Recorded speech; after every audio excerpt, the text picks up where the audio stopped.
I never heard medieval music before I met Ritchie. Never. But the interesting part of that is that instead of just hearing it and it bringing me back centuries ago, where I think that does that with him, it originally, when he first introduced me to it, Ritchie and I had started seeing each other about 8 years ago. And I would come up to his house around Christmas time, and it would be beautiful, big, beautiful English Tudor house, a lot of dark wood. And me being very American, I didn't ever see something like this before. Usually the houses are all plaster. But he always had all of this beautiful antique kind of furniture, and everything that I remember about that time was put to the medieval music, because he would constantly be playing that around the house. So originally, when I first started thinking Renaissance or medieval music, it reminded me of those wonderful times that we first had back in the house that we first met and first started getting to know each other. So that was really what the connection was for me. That's why it really soul-stirred me originally, right? That's true, true.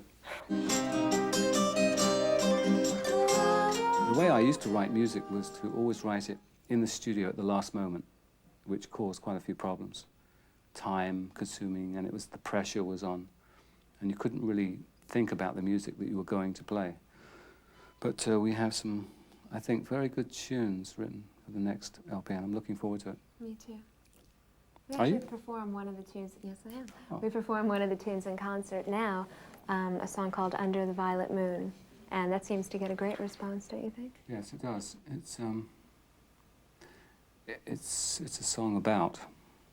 Would you like to explain? Ritchie wrote most of the lyrics on that, and that's his first lyrical part that he's contributed. Yeah. For some reason, what I was trying to do was, when we wrote that song about 6 months ago, I was trying to write down all the things I thought it suggested to me, to Candice. It's basically like Renaissance fairs and fire eaters, and we have people that are on magical bridges and fortune tellers. And I was just writing down all these key words. And then I thought, well, maybe I'll write down just a few verses to give Candice an idea of what I want. But once I'd written it down, I thought, oh, that's not bad. Yeah, I wrote a bit more, which I never do.